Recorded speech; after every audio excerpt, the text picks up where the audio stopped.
RTM, Rádio Transmundial de Portugal. A RTM apresenta Parar para Pensar.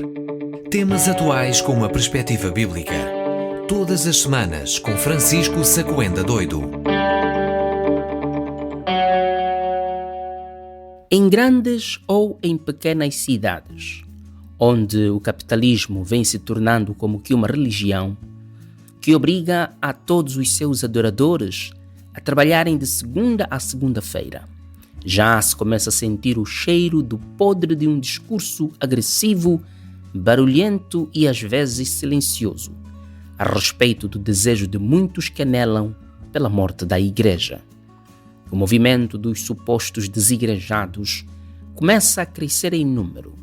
Entidades do governo, deles quase não se conhece nada sobre a fé deles. Muitos deles eram cristãos fervorosos até o momento em que foram nomeados a certos cargos políticos, e a sua fé em Deus e em Cristo como consumador e autor da nossa fé foi consumida pelo fogo das benesses e dos privilégios da vida política e da boa vida. Agora, os domingos são os bons dias para ir à casa de praia, ir jogar golfe e ir à fazenda, andar de bicicleta pela cidade ou no interior dos condomínios luxuosos. O assunto igreja está quase sempre fora de questão. De forma silenciosa, há um desejo pela morte da igreja. A tal dita classe média só ama a igreja quando o seu dinheiro acaba e quando a sua saúde desmorona. Quanto muito, a igreja organizada e institucionalizada é um bom parceiro eleitoral, sobretudo em países africanos, sem deixar de parte outros continentes.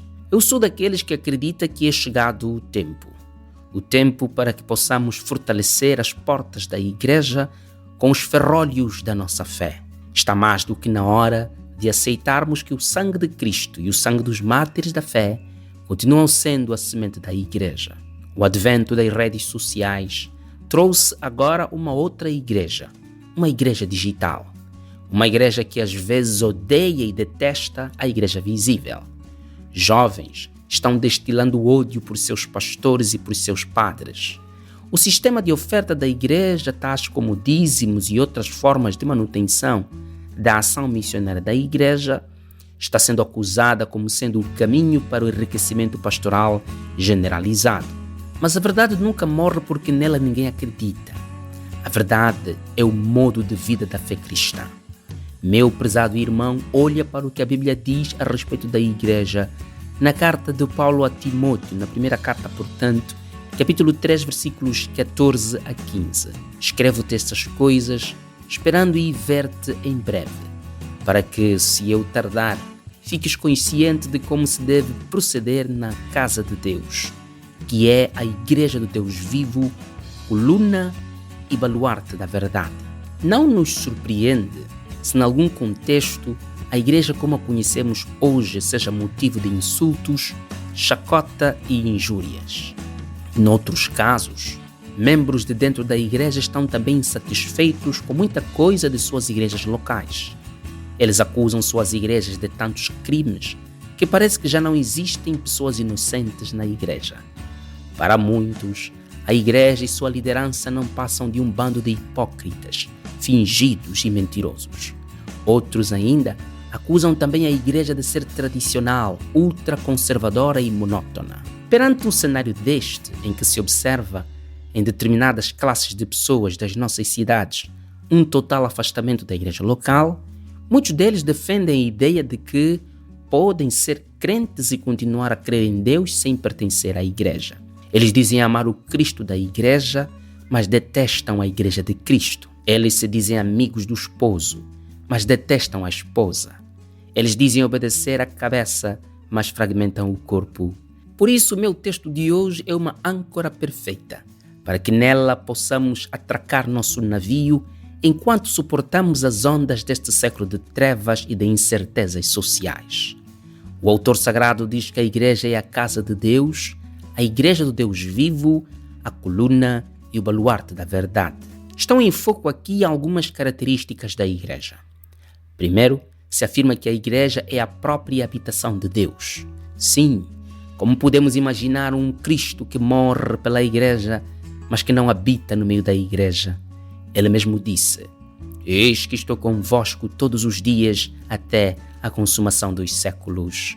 Em segundo lugar, é reafirmada a ideia de que a igreja pertence a Deus.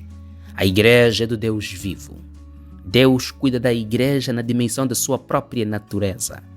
O Senhor dos exércitos cuida dos seus soldados.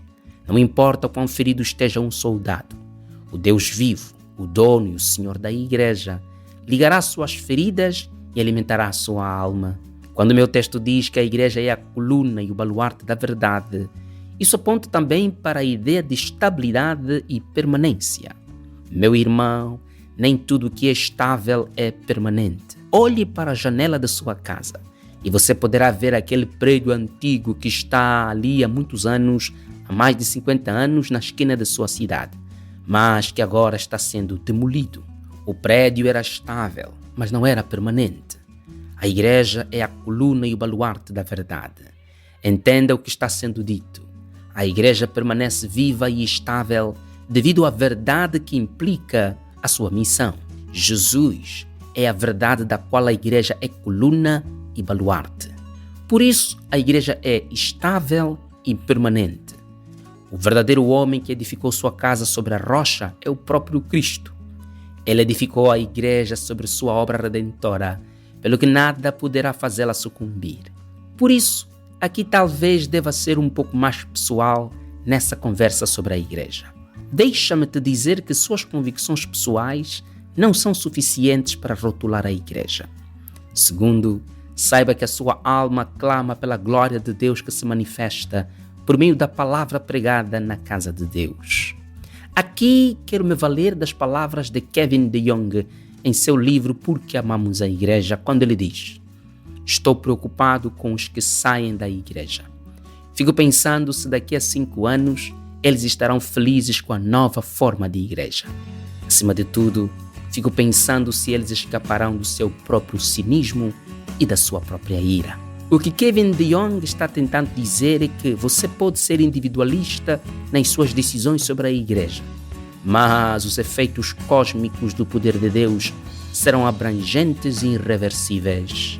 Meu amigo, não seja como alguns irmãos da igreja de Filipe, que se envaideciam de sua cidadania romana.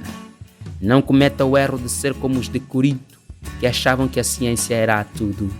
Nem procure seguir o exemplo dos gnósticos da cidade de Colosso, que procuravam questionar até a forma humana de Cristo, enganados pelo pensamento grego da altura.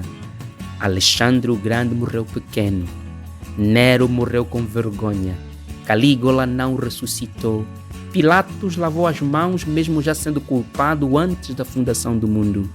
Judas se enforcou sem gastar uma só moeda das 30 de prata. Quem você pensa que é para cuspir no prato da graça e achar que é um Deus em forma humana? Pense nisso.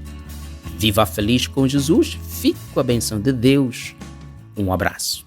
Apresentamos Parar para Pensar, um programa semanal com Francisco Sacoenda Doido. Este conteúdo está disponível nas principais plataformas digitais. RTM. Conhece todos os nossos programas em rtmportugal.org. Uma produção da Rádio Transmundial de Portugal.